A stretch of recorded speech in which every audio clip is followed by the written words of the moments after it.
예수께서 가라사대 내가 공길이요 진리요 생명이니 나로 말미암지 않고는 아버지께로 올 자가 없느니라.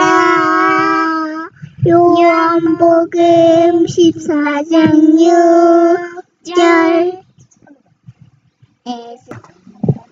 예수님은 이 땅에 오셨을 때 주로 해변가나 산 위에서 아버지의 말씀을 선포하신 것을 우리가 성경을 통해서 우리가 접할 수가 있습니다. 우리는 주로 가정에서 떠나서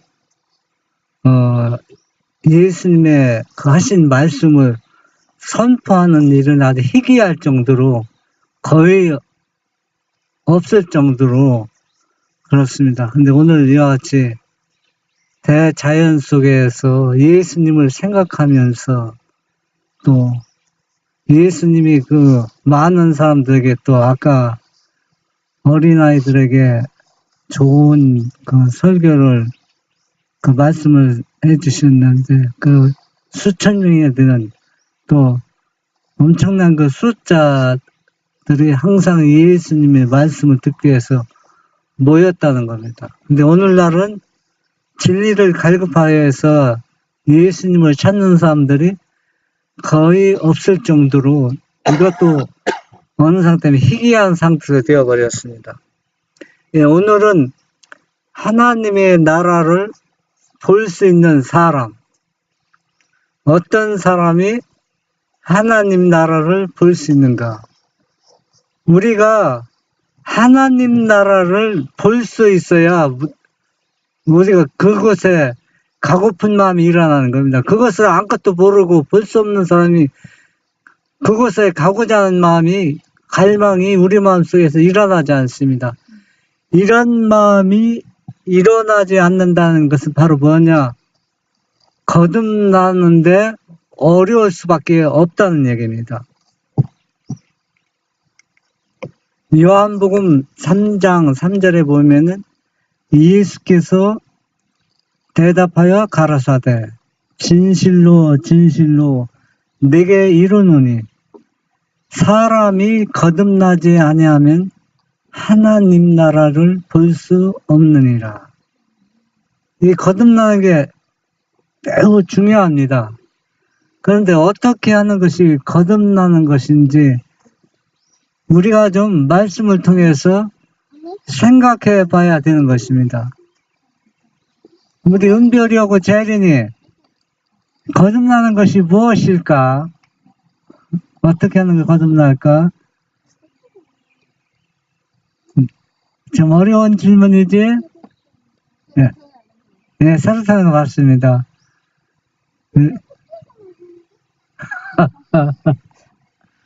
우리가 왜 새로 태어나느냐 하면은 우리가 먼저 태어난 것은 뭡니까?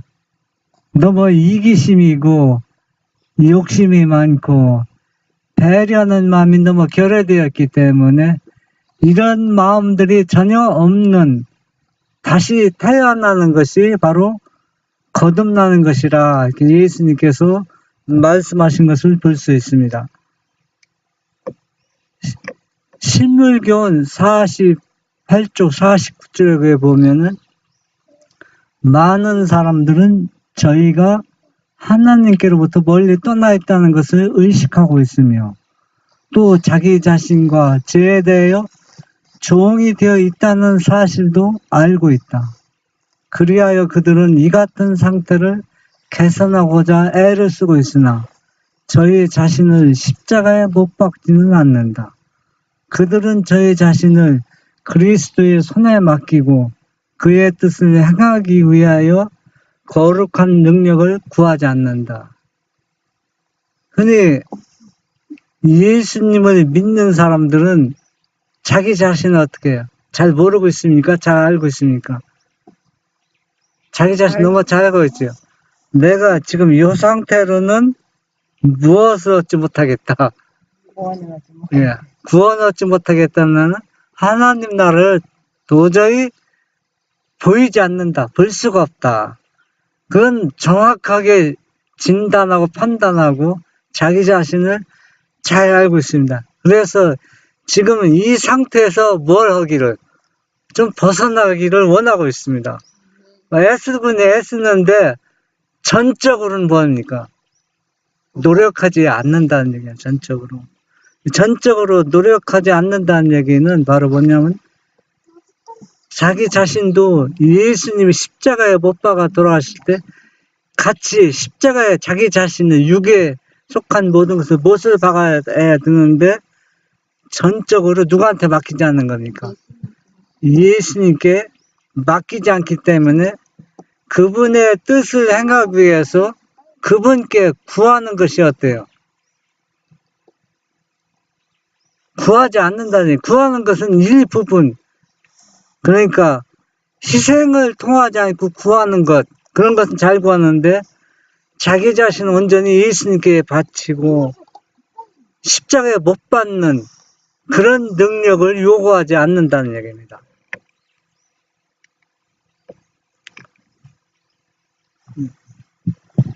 그들은 하나님의 모습을 따라 형성되기를 원치 않는다. 그들은 막연하게 저희의 결함을 시인하거나 그 죄를 낱낱이 구별하여 버리지는 않는다. 악을 행할 때마다 우리의 이기심은 점점 강하게 된다. 우리는 예수님을 바라보고 또 예수님을 따라가기를 원하지만은 자기가 지금은 자신이 부족하다는 것을 느끼지만 너무나도 그것을 절실하게 느끼는 게 막연하게 느끼고 있습니다. 막연하게. 그래서 이 막연한 그 속에서 계속 어떻게 보면 좋은 얘기는 계속 실수하고 그것이 반복되는 겁니다. 그러니까 이런 것들이 자꾸 반복되니까 내 마음의 욕심은 어때요? 점점 내 마음에서 자리를 넓혀가는 겁니다. 그러니까 이런 사람들은 어떻게 됩니까?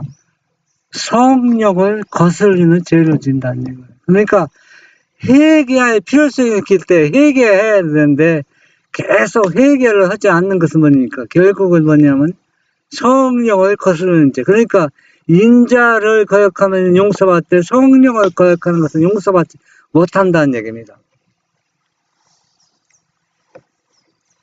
이러한 사람들의 유일한 소망은 그리스도께서 니고데모에게 하신 진리의 말씀을 스스로 깨닫는 데 있다. 거듭나야 하겠다.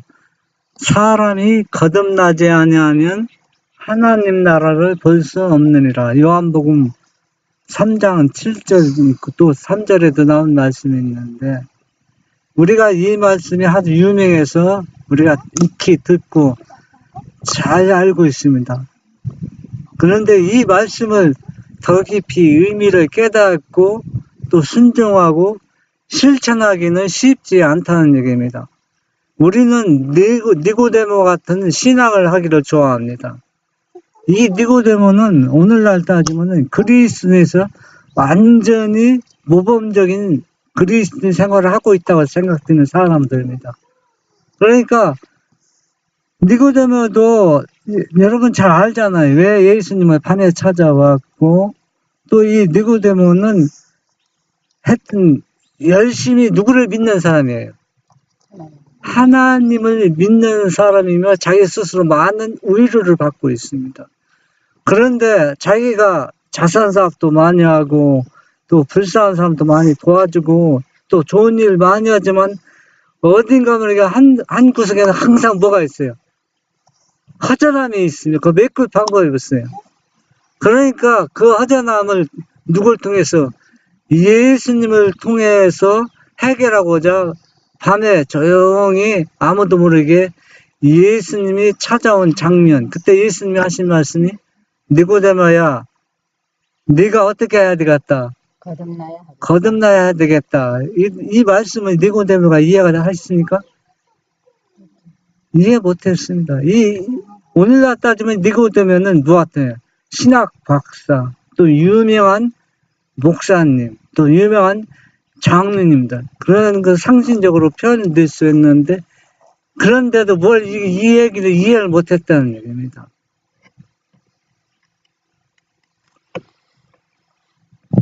참된 성결은 하나님을 섬기는 일에 모든 것을 바치는 것이다. 이것은 참된 그리스도인 생애를 살아가는데 필요 불가결한 조건이다. 그리스도께서는 전적인 헌신과 온전한 봉사를 요구하신다. 그분은 마음과 뜻과 목숨과 힘을 다하기를 요구하신다. 자아를 소중하게 여기지 말아야 한다. 자신을 위해서 사는 사람은 그리스도인이 아니다. 여기에서 실물도 48. 우리는 참된 그리스도인이라면 참된 성결을 유지하면서 살아가야 됩니다. 예수님을 믿는 사람이나 믿지 않는 사람이나 똑같은 방법으로 똑같은 생활을 하면서 살아간다면 이게 문제가 있습니다. 왜냐하면은 예수님께서는 헌신하되 어떻게 50%, 70%, 뭐 절반만 헌신하는 게 아니라 전적으로 완전히 헌신과 봉사를 요구한다니까. 그러니까 쉽게 따지면 힘을 다해, 목숨을 다해 누구를 섬기라? 저 너희 하나님을 섬기라고 했습니다. 그러면 왜 목숨을 다하여 섬기라는 얘기는 자아가 조금이라도 있으면은 예수님을 위해서 목숨을 내놓을 필요성을 느끼지 않는다입니다. 그러면 내 목숨을 내놓는다는 얘기는 내 자아를 완전히 포기한다는 얘기거든요. 여기 뭐라 했어요? 자아를 소중하게 여기지 말아야 한다. 자신을 위해서 사는 사람은 그리스도인이 아니다. 우리는 자아 때문에 심각한 문제가 발생할 때가 많이 있습니다. 이 자아가 누구보다 소중히 생각하기 때문에 그렇습니다. 예수님보다 소중하다고 생각하기 때문에 그렇습니다. 사도행적 387쪽에 보면 그들은 사람이 거듭나지 아니하면 하나님 나라를 볼 수 없느니라는 말씀에 순종하기를 요구한 복음을 갈망하지 아니하였다. 그들은 이와 같은 교리에 기초를 둔 신앙은 너무나 큰 희생을 요구한다고 느끼고 오류에 매달려 스스로를 기만을 당하고 다른 사람들도 기만하였다. 아까 이제 안식학교 시간에 얘기했지만은 이게 오늘날 뭐가 이렇게 심각하냐 하면은 진리가 오류와 섞여서 이 진리를 사람들이 갈망하기를 가르치는 사람도 없고 그것을 어때 요구하는 사람도 별로 없다는 얘기다. 왜? 그것은 전적으로 자아를 포기하고 희생을 요구하기 때문에. 그런데 진리에다 오류를 섞이면은 너무 행복해야 합니다. 어떤 부담을 저는 느낄 필요가 없어요. 자기 자신을 희생할 필요도 없고 자아를 죽일 필요도 없고 이래도 뭐는 얻는다. 구원은 얻는다. 이 진리를 너무 좋아한다는 얘기입니다. 진리 오류 섞인 것은.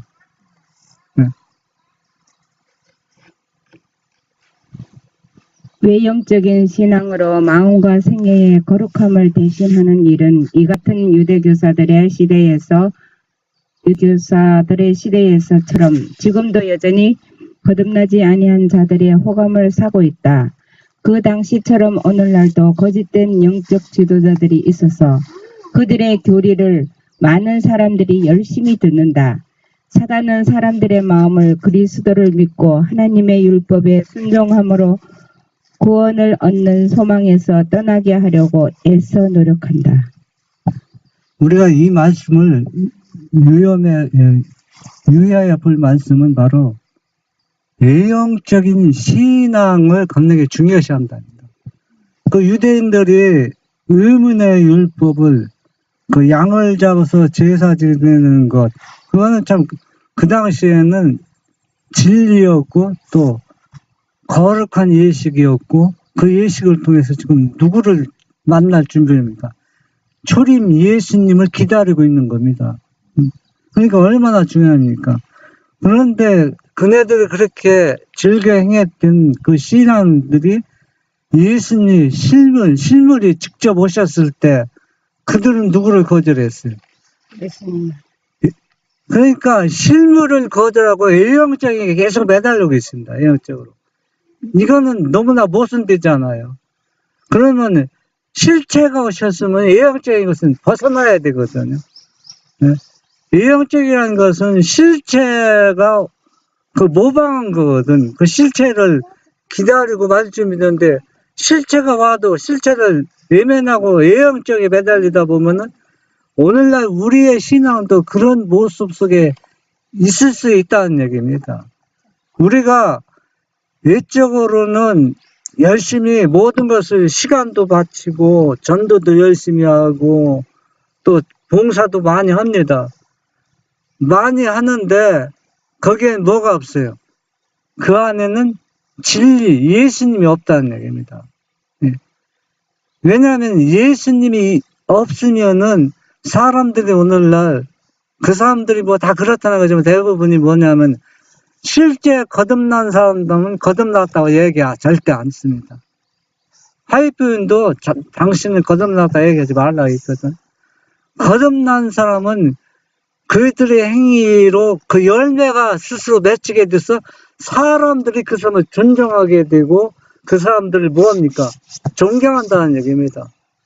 거듭나서 예형적으로 나타나는 것보다도 열매가 맺히게 되어 있는 것입니다. 열매가 맺힌다는 얘기는 품성이 누구 품성을 예수님 품성을 닮아가게 된다입니다. 그렇게 되면 곁에 있는 사람도 어때? 그 사람 때문에 내 마음의 평화와 기쁨이 온다는 얘기예요.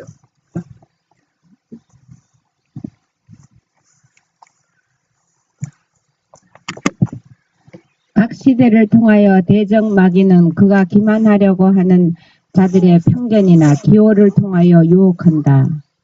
사도 시대에 그는 유대인들의 의문의 율법을 높이고 유대인들로 의문의 율법을 높이고 그리스도를 거절하게 하였으며 현대에는 소위 그리스도인이라고 하는 많은 사람들을 유혹하여 그리스도를 높인다는 구실하에 도덕적 율법을 경시하고 그 계명을 범할지라도 형벌받지 아니한다고 가르친다.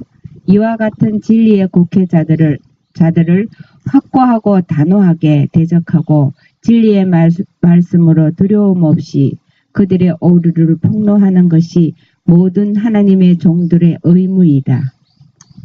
사람들이 예수님을 참 위해서 자기 자신을 완전히 헌신하고 바치는 사람, 많은 사람들이 있습니다.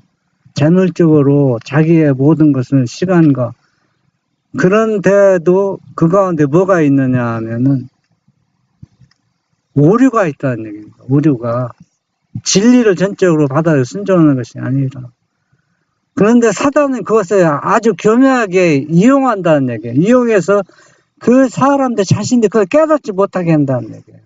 그것은 그렇기 때문에 그 자신 스스로가 뭐냐면은 거듭났다고 생각하고 행복하다고 스스로 위로받고 있다는 얘기입니다.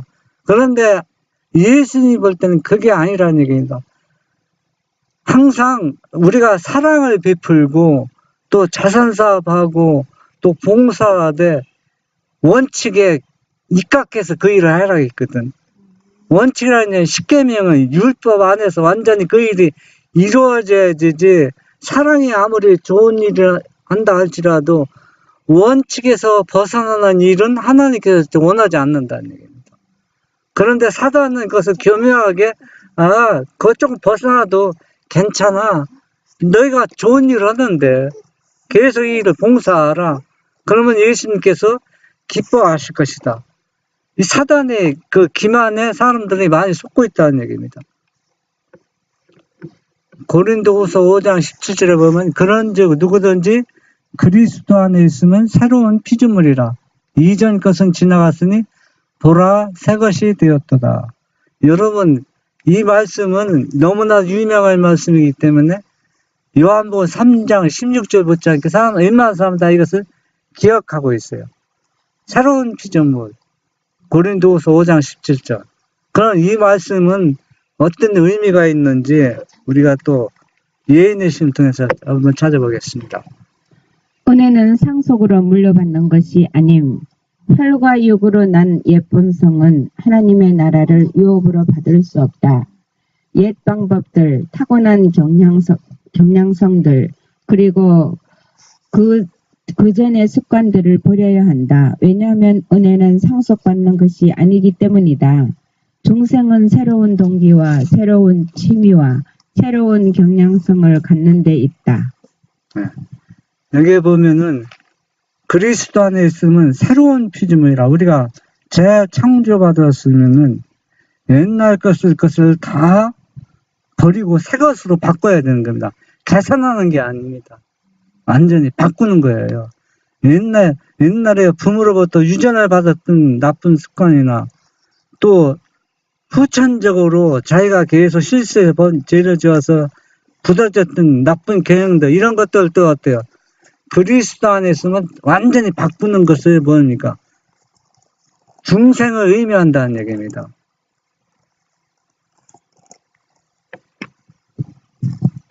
성령으로 말미암아 새 생명으로 태어난 사람들은 신의 성품에 참여하는 자들이 되고 그들의 모든 기질과 습관에서 그들이 그리스도와 맺고 있는 관계를 증거해 보여줄 것이다.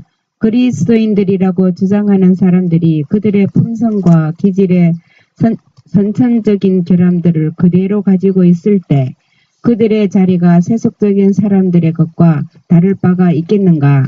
그들은 진리를 성악케 하는 자, 성결케 하는 자로 바르게 평가하고 있지 않다. 하나님을 믿는 사람들과 하나님을 믿지 않는 사람들과 또 하나님을 믿되 성결치 않은 사람들은 완전히 차이점이 뭐냐면 하나님을 전적으로 신뢰하고 믿는 사람들은 그분의 성품에 참여해서 그 성령으로 우리가 새로운 그 피조물이 되는 것입니다. 다시 새 생명으로 태어난 사람이 진짜 이 사람들은 뭡니까? 중생한 사람이요, 거듭난 사람이요, 진짜 그리스도인이라는 일컬음을 받을 수 있습니다. 그런데 그리스도인이라고 예수님 믿는다고 주장하면서 품성의 결함들을 계속 가지고 있으면은 그 사람들 뭡니까? 그들은 그들에게 다른 사람들에게 믿지 않는 사람들에게 그리스도를 올바로 증명해 주지 못하고 있다는 얘기입니다. 이렇게 살 때 그들은 어때요? 세상은 그들을 어떻게 평가하고 있는가? 순수한 신앙은 그리스도를 본받는 것입니다. 순수한 신앙은 그리스도를 본받는 것이다. 자신을 믿는 마음과 이기심에 세워진 신앙은 아무 가치가 없다. 참된 그리스도인은 그리스도를 따르는 자이다. 그를 따른다는 것은 빛 가운데 행하는 것을 의미한다. 그리스도께서 들어오지 못하도록 마음을 닫아둔 한 마음속에는 항구적 평화가 있을 수 없다. 햇빛이 안개와 구름을 깃들고 영혼의 성전에 있는 방 속으로 쏟아져 들어올 수가 없다. 여기에서 보면은 순수한 신앙을 본받는 것은 예수님이 가졌던 신앙을 우리가 그대로 본받는 것입니다. 그 자신의 이기심에 세워진 그 신앙은 아무리 지금 높은 표준이라 생각해도 결국 그건 뭐냐? 자아를 숭배하는 거거든. 자기 자신을 숭배하고. 그렇기 때문에 이것은 결국은 뭐냐? 빛 가운데 행해지지 않기 때문에 이것은 결국은 소멸된다는 얘기입니다. 그런데 이런 사람들도 마음에 뭐가 있어요? 평화와 기쁨이 있는데 무슨 평화야? 항구적 계속 뛰는 평화와 기쁨이 될 수 없다는 얘기예요. 그러니까 이게 자신이 자신한테 지금 속고 있다는 얘기입니다. 그래서 모든 것은 원칙, 완전한 빛 가운데서 순종할 때 영원한 기쁨과 평안이 되는 겁니다. 요즘 완전히 유명세를 타고 있는 것이 하나가 딱 있는데 그게 뭐냐? 사람들이 계속 꿈을 꾸잖아요. 꿈을 꾸고서 예수님 이렇게 해라 하거든요. 그런데 그 사람이 그게 뭐 다 뭐 사단이 장난한다고 좀 표현하는 게 아니라 그것도 빛 가운데서 그것을 검증해 봐야 되거든. 자기 말씀에 검증해 봐야 돼. 빛 가운데 자기가 순종하지 않는데 그 꿈을 보여주어서 그 꿈을 얘기한다는 것은 사단의 기만이거든요. 왜냐하면 항상 원칙은 변함이 없다는 얘기예요. 이 원칙이 변함이 없기 때문에 아버지께서는 아들을 희생시킨 거거든. 원칙을 조금이라도 변경할 수 있다면 예수님은 희생할 필요가 없어요. 그 원칙을 벗어나서 그 일 해결하면 되는데, 그런데 완전한 빛과 원칙은 벗어날 수가 없습니다.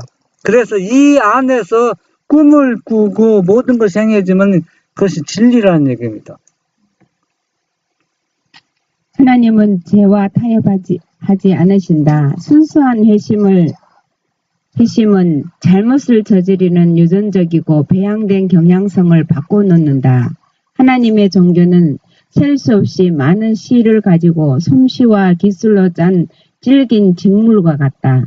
하나님으로부터 온 지혜라야만 이 직물을 완전하게 만들 수가 있다. 처음 보기에는 훌륭한 모양을 갖춘 매우 많은 종류의 옷감이 있지만 그것들은 시험을 견딜 수가 없다. 씻어보면 색이 바래고 물감이 잘 들어있지 못하다. 여름의 열기 아래서 물감이 낡고 색깔이 나빠진다. 그런 옷감은 거칠게 취급하면 망가진다.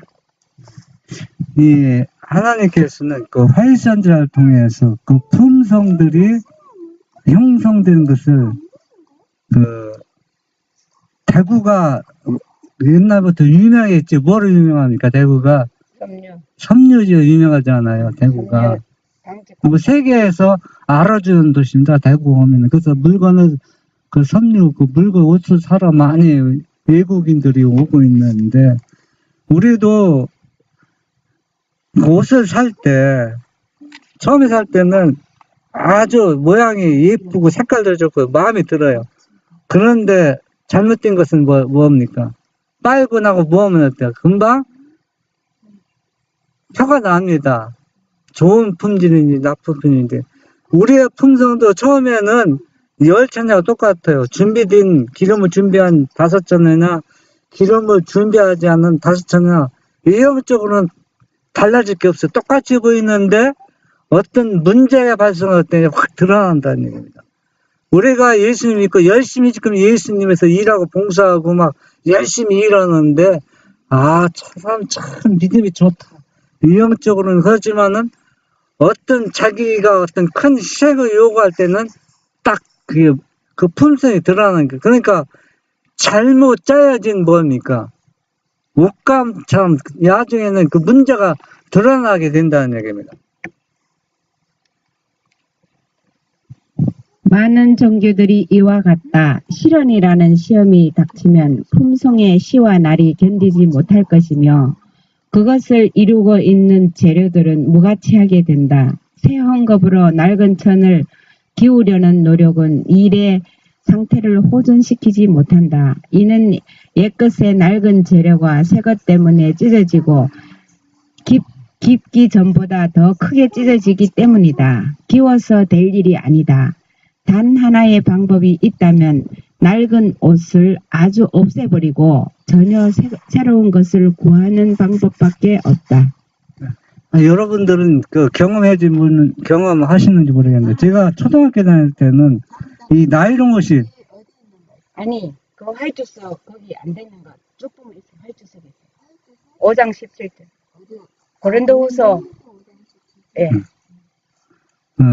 제가 초등학교 다닐 때는 나이론 옷이 별로 없었거든요.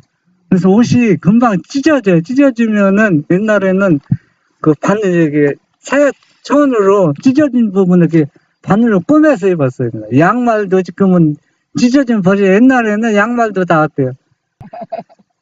저도 한번 어렸을 때 바늘 좀 입은 경험이 있거든요. 그냥 서툴지만은 우리의 품성도 그렇게 품성을 고치는 사람이 있는데, 결국은 뭐냐, 더 문제가 더 이은 것이, 붙인 것이 어때요? 더 망가뜨립니다, 결국은. 그래서 우리가 품성도 그 옷을 떨어졌을 때 기는 것처럼 그런 품성을 부분적으로 고치는 것은 나중에 더 심각한 상태에 이르기 때문에 완전히 뭘 하겠습니다. 새로운 좋은 죄를 완전히 바꿔야 된다는 얘기입니다. 안 돼.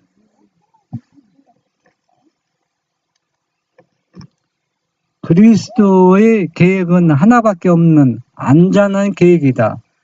그는 보라 내가 만물을 새롭게 하노라. 누구든지 그리스도 안에 있으면 새로운 피조물이라고 하신다. 그리스도는 사람들에게 헝겊으로 기운 품성, 그것도 그리스도는 조금 섞이고 자아가 대부분이 차지한 것을 받으실 것이라고 생각하도록 하신 적이 없다.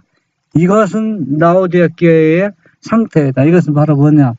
그리스도가 하나도 없으면서 나는 그리스도를 믿는다고 완전히 자기 몸은 영적으로 헐벗었는데 나는 부족하신 것이 없다. 좋은 옷을 입고 의의 옷을 입고 있다. 지금 착각하고 있는데 그것은 라오디아 교회의 진단이 나온 결과입니다. 오늘날 우리는 이러한 모습으로 하고 있으면서도 우리가 회개할 필요성을 제가 느끼지 못하고 있다는 게 심각한 문제인 것 같습니다.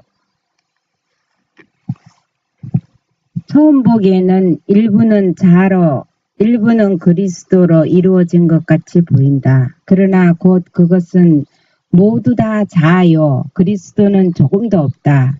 이기심의 뿌리가 나타나 계속 자라서 점점 더 깊이 뿌리를 내리고 마침내 그 나무의 가지에는 나쁜 열매가 달린다.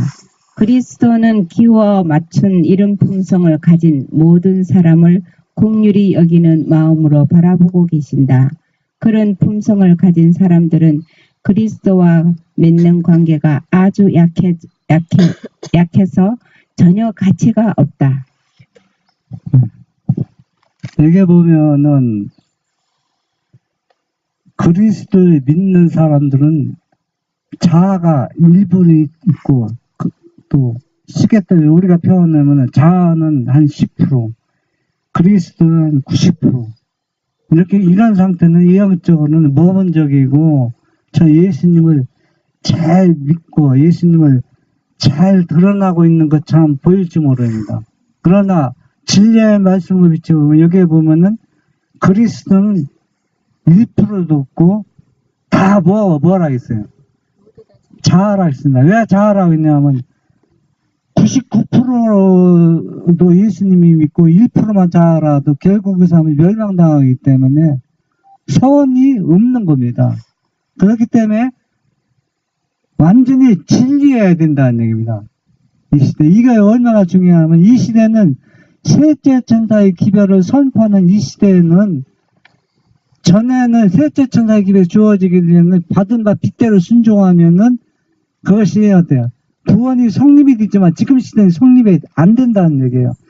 온전히 100% 진리를 안에 머물고 순종해야 된다는 얘기입니다. 여기 그런 성품을 가진 사람들은 그리스도 안에서 관계가 아주 약해서 전혀 가치가 없다. 그러니까 이런 말씀이세요. 가치가 없다는 얘기는 바로 뭐냐? 예수님을 안 믿는 거와 똑같다는 얘기는 가치. 그러니까 예수님 믿으면 가치가 있어야 하잖아요. 그러니까 내가 진리를 아무리 많이 가지고 있어도 자아가 조금 있으면 진리를 가지고 있는 그 가치가 없다는 얘기입니다. 그러니까 이기심의 뿌리가 있으면서 그 예수님을 이기심의 뿌리가 점점 좀 자라나서 그 맺어진 열매는 아무 가치가 없다. 예수를 믿어도 예수님의 이름으로 왜 자기도 사업도 하고 막 이러는 사람들도 있고 이러잖아요. 지금 그 건강 디톡스 있잖아요. 그거 우리가 유의해 봐야 되거든. 그거 지금 많은 암 환자들 질병들이 치료되고 또 죽기도 많이 하지만은 그거 똑같은 거. 왜냐하면 거기다가 말씀을 조금 첨가시키면은 유명세를 타잖아요. 그런데 그거는 바로 우리가 말씀을 검증해 보면은 그게 과연 예수님 안에서 가치가 있는 일인가, 가치가 없는 것인가. 그거는 뭐 우리가 지금 판단하는 것이 아니라 말씀으로 우리가 생각해 보면은 우리가 어떻게 그것을 평가할 수 있는지 이미 말씀으로 이미 나와 있는 것입니다. 그러니까 우리가 신앙생활과 똑같다는 얘기입니다.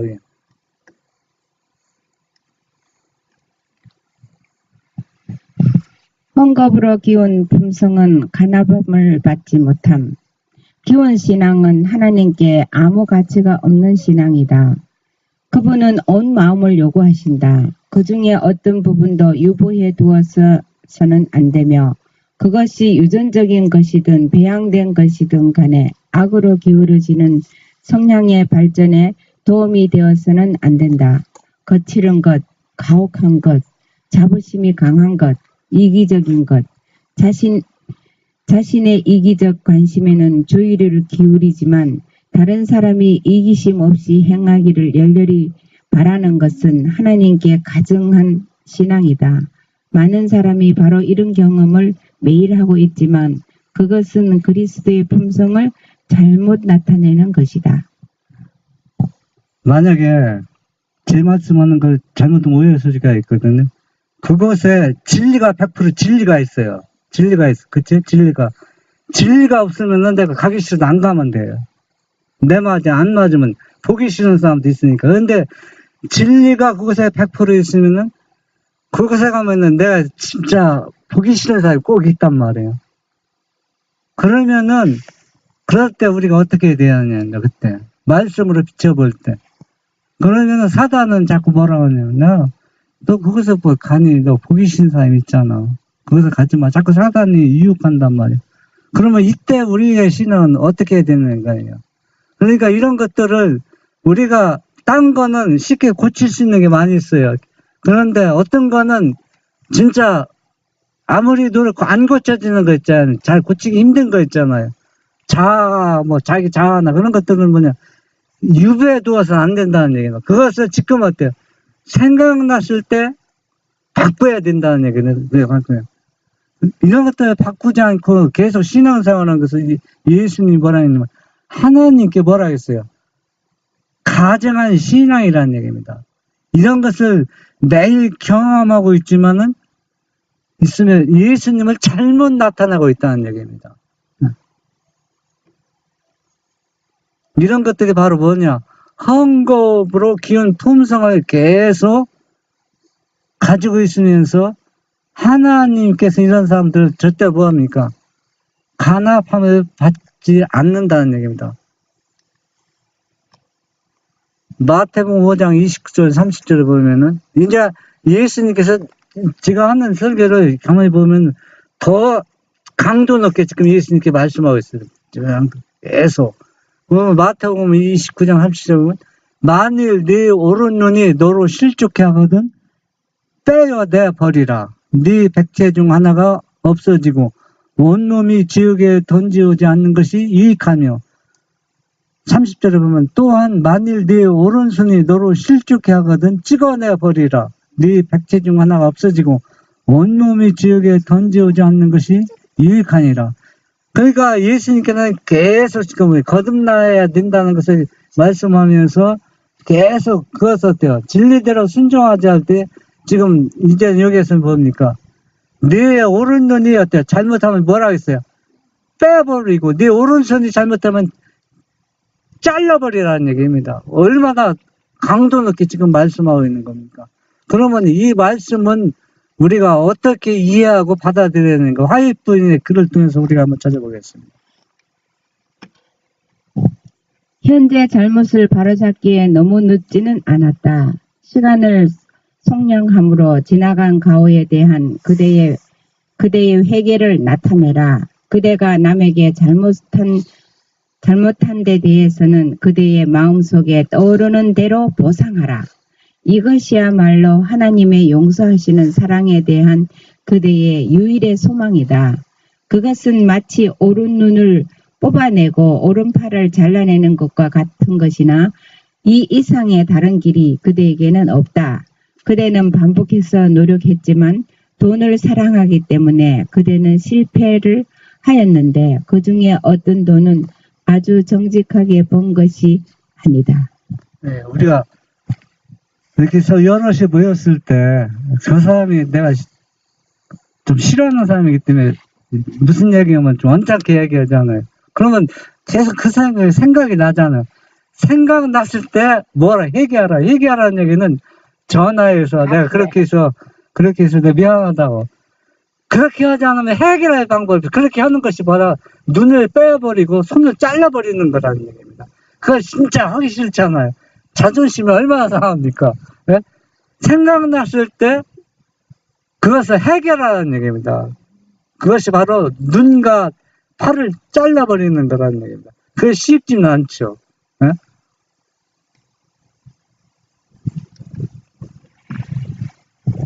그대는 배상을 통해 과거를 속량하도록 노력하지 않았다. 그대가 이 일을 시작할 때 그대에게는 소망이 있을 것이다. 만일 몇 날도 남지 않는 그대의 인생살이 동안에 그대가 지금까지 살아왔던 길을 계속하기로 선택한다면 그대의 경우에는 절망적이다. 그대는 두 세상 모두를 잃게 될 것이다. 그대는 하나님의 성도들이 하늘 도성에서 영광스럽게 변하고 그대는 내쫓김을 당하는 것을 보게 될 것이다.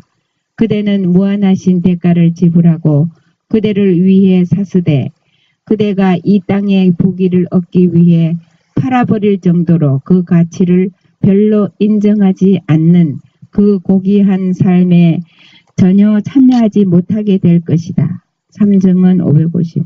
이건 여러분 이 말씀 읽어도 좀 이해가 안 되는 거 있죠. 내가 한번 이 말씀 조목조목 그대는 배상을 통해 과거를 속량하도록 노력하셔야 했다. 이게 뭐냐면은 우리가 지나간 과거에 잘못한 거 있잖아. 시간 속에 흘러간 시간이지만 그거 어때요? 생각났을 때 흘러간 시간이 있지만 그거 해결하라는 얘기입니다. 예. 그대가 이 일을 시작할 때 그대에게는 소망이 있을 것이다. 그러니까 어떤 내가 잘못을 했다고 생각했을 때 그 일을 해결해야 그대에게 뭐가 있다? 소망이 있다는 얘기입니다. 소망. 생각났을 때 그 일을 해결하지 못하면 점점 뭐입니까? 더 어두워진다는 얘기입니다. 만일 몇 날도 남지 않은 그대의 인생살이 동안에 그대가 지금까지 살아왔던 길을 계속하기로 선택한다면 그대의 경우에는 절망적이다. 절망적이죠. 그대는 두 세상을 모두 잃게 될 것이다. 두 세상이 어떤 세상입니까? 여기에서 하늘나라와 땅은 왜 잃게 됩니까?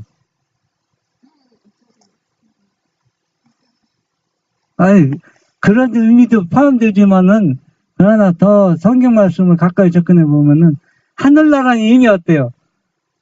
못 들어가는 거고 볼 수도 없는 거고 이 땅에서 왜 했냐면은 내가 하나님을 안 믿었으면 당당하게 잘못도 당당하게 할 텐데 이 땅에서 당당하게 살지도 못해요. 네? 그러니까 두 가지 다 잃어버린다는 얘기예요. 어쩌자하게. 왜냐하면 이렇게 하면 잘못된 거 하기 때문에 세상 사람들 얼마나 당당합니까? 자기가 다 잘못을 거기서 큰 소리 치잖아. 예수 믿는 사람은 이것도 못하고 저것도 못하고 그러니까 두 가지 다 잃어버리는 경우가 된다는 얘기입니다. 그대는 하나님의 성도들이 하늘 도성에서 영광스럽게 변하고 그대는 내쫓김을 당한 것을 보게 될 것이다. 그러니까 내 동료 중에서 아는 사람 중에 하나님의 말씀을 순종한 사람은 보상을 받는데 나는 내쫓김을 당하는 것을 자기 자신이 보게 된다는 얘기입니다. 그대는 무한하신 대가를 지불하고 그대를 위해 샀으되 그대가 이 땅 위에 이 부귀를 얻기 위해 팔아버릴 정도로 가치를 별 인정하지만 이 얘기 좀 설명 좀 해보세요. 이게 설명이 쉽진 않은데 네? 제가 이 말씀 보고 한참 동안 생각을 고민하고 이게 무슨 뜻인지 내가 이렇게 있어도 이게 무슨 뜻인지 모르겠더라고. 그래서 한참 생각하니까 무슨 의미인지 좀 이해가 되더라고. 이 얘기는 바로 뭐냐? 그대는 무한하신 대가를 지불하고 그대를 위해 샀을 때 예수님이 나를 구원하기 위해서 완전히 자기 몸을 들여서 나를 산 겁니다. 그러니까 얼마나 예수님이 하나님의 아들이 나 때문에 십자가 희생에 달했대. 얼마나 나 때문에 대가를 지불했잖아. 나를 구원시키기 위해서. 그런데 그대가 이 땅에서 뭘 얻기 위해서? 부귀를 얻기 위해서 예수님의 큰 희생을 뭐로 생각해요? 팔아버릴 정도 가치 없게 생각하고 있는가? 그 얘기하는 겁니다. 그러면은 고귀한 삶을 우리가 살지 못한다. 그러니까 예수님이 구원하신 그 구속을 그러니까 내가 회개할 생각날 때 하지 않고, 그러니까는 잘못을 내가 시간을 잘못했든지 누 사람한테 잘못했을 때 그거를 생각날 때 얼른 매일매일 그걸 하는 일을 시작하지 않으면 그 예수님의 우리를 위해서 삼는 것도 다 무효고 그 모든 것이 다 내가 그거를 안 해서 다 잃어버린다. 문제는 우리가 지금 그대에게는 시간이 별로 남아있지 않다는 얘기입니다. 그대는 일하겠는가? 그대는 회개하겠는가? 혹은 그대는 준비되지 않은 채로 돈을 경배하며 그대의 재물을 자랑하면서 하나님과 천국을 잊은 채로 죽겠는가? 미약한 노력과 분투로는 결코 세상에서 그대의 애정을 끊지 못할 것이다. 예수께서 그대를 도우실 것이다. 그대가 기울이는 모든 열렬한 노력 속에 그분께서는 그대 곁에 계셔서 그대의 노력을 축복할 것이다. 교회정은 상권 550쪽에 있는 겁니다. 여기 보니까 우리가 노력하고 있는데 그런 노력으로는 안 된다는 얘기입니다. 그런 분투는 어렵다. 그러니까 뭡니까? 전적으로 예수님께 맡기고, 노력이라는 얘기는 우리가 구원받기 위해서 노력하는 게 아닙니다. 그거는 불가능합니다. 구원받은 것을 유지하고 지키기 위해서 분투 노력하는 얘기입니다. 그렇게 해서 내 몸을 희생하라는 얘기지, 구원받기 위해서 내 몸을 희생하라고 예수님 절대 말하지 않습니다. 예수님께서는 우리를 거듭시켜 나시고 중생시킨 다음에 무엇도 지키라. 계명을 지키고 율법의 원칙에 굳게 서라고 얘기하지, 거듭나지 않은 사람에게 요구하는 것이 절대 아니라는 얘기입니다. 거듭난 사람에게 요구하고 있다는 얘기는 우리가 그것을 충분히 할 수 있도록 예수님이 계속 보장해주고 도와주겠다는 겁니다.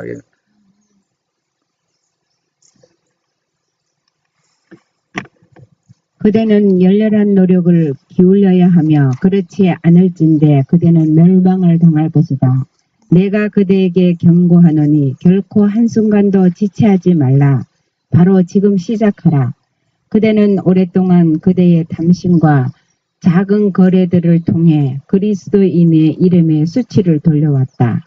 지금 그대는 정반대 방향으로 일함으로써 모든 이로 하여금 하나님의 진리 속에는 인간 본성을 변화시키는 능력이 있다는 것을 보게 해둠으로써 그것을 존귀하게 할 수 있다. 하나님의 능력을 힘입어 그대가 뜻하기만 하면 그대의 영혼을 구원할 수 있다. 네. 참 우리는 이 구원을 지금 예수님과 지금 거래하고 마귀와도 거래하고 있다는 겁니다. 본인이 하는 얘기. 쉽게 따지면 제가 지나간 요즘 경험한 건데, 어떤 꿀배 가진 사람이 벌통으로 놓을 장수가 마땅한 데 있느냐고 묻더라고. 그래서 이제 우리 이 집에 밭에 3년 계속 묵고 있거든요. 그 아카시아 꿀이 많은데 밭이 나무가 많은데, 그랬으면 이제 조건을 거래를 하는 겁니다. 그러면 꿀을 얼마 주겠느냐? 어떤 사람은 한 말 주고 어떤 사람은 다 뜨는데, 이 사람이 단말을 주겠다고, 닷대를 주겠다고 그래요. 근데 그것도 우리가 세상 사람 하는 거래지만 원칙의 성경에 보면 이것도 죄입니다. 왜냐하면 그 사람에게 맡기는 겁니다. 그 사람이 많이 뜨면 주는 대로 받으면 되는데 얼마를 서로 거래하는 거, 이런 것들이 죄가 아니라고 하지만 이런 것도 하나의 보이지 않는 이기심이거든요. 이런 거래들이 우리 지금 신앙생활하면서 하고 있다는 얘기입니다. 이런 것들이. 이런 것들이 뭡니까? 그러더니 안 오더라. 왜 별꼴이 안 나가. 진리를 사랑하고 모으는 사람들은 이런 거래를 할 필요성을 느끼지 않는 겁니다. 그래서 이런 것들은 작은 이기심이지만 이런 것들이 점점 커지면은 결국은 뭐냐면 자아가 모든 것을 중심이 되어 버린다는 얘기입니다. 이런 작은 탐심, 이런 작은 거를 통해서 그리스도께 뭘 돌린다? 그리스도의 이름에 수치를 돌려왔다. 이것이 다른 사람이 아니고 내 자신이라고 우리가 한번 생각해 보자는 겁니다.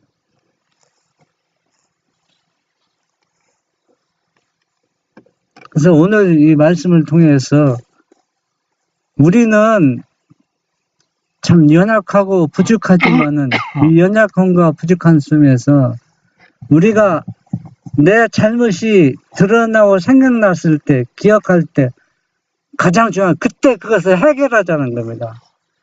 그걸 해결하지 않으면 우리는 점점점 절망에 빠져 들어간다는 얘기입니다. 그래서 우리는 이런 절망에 빠져들어가면 거기서 나오려면 얼마나 힘이 듭니까? 몇 배의 힘이 드니까 우리 그 평상시 삶 속에서 우리의 이런 작은 부족한 점들이 들어갈 때마다 우리가 서로 용서해주고 배려하는 것도 중요하지만 자기 자신이 말씀에 비춰와서 말씀대로 우리가 진리대로 순종하면은 누가 돕겠다고 예수님이 돕겠다는 약속을 우리가 믿음으로 받아들이고 여기 계신 여러분들은 말씀 안에서 온전히 예수님께 순종하는 그러한 사람이 됐으면 좋겠습니다. 기도하겠습니다. 하늘에 계신 우리 아버지, 우리는 연약하고 부족합니다. 이 부족함을 주님께 맡기오니 주님께서 다른 보혜사로 우리에게 오겠다는 약속을 믿고 그 능력을 통해서 예수님처럼 모든 유혹과 죄에서 승리해서 머지않아 주님께서 이 땅에 오실 때 우리가 기쁜 마음으로 주님을 영접하며 이 땅에서 하늘나라를 보고 우리가 실제 하늘나라를 갈 수 있는 그 특권을 사단에게 뺏기지 않도록 주님께서 끝까지 축복 주시고 붙잡아 주시고 능력 주시옵소서. 예수님의 이름으로 기도합니다. 아멘.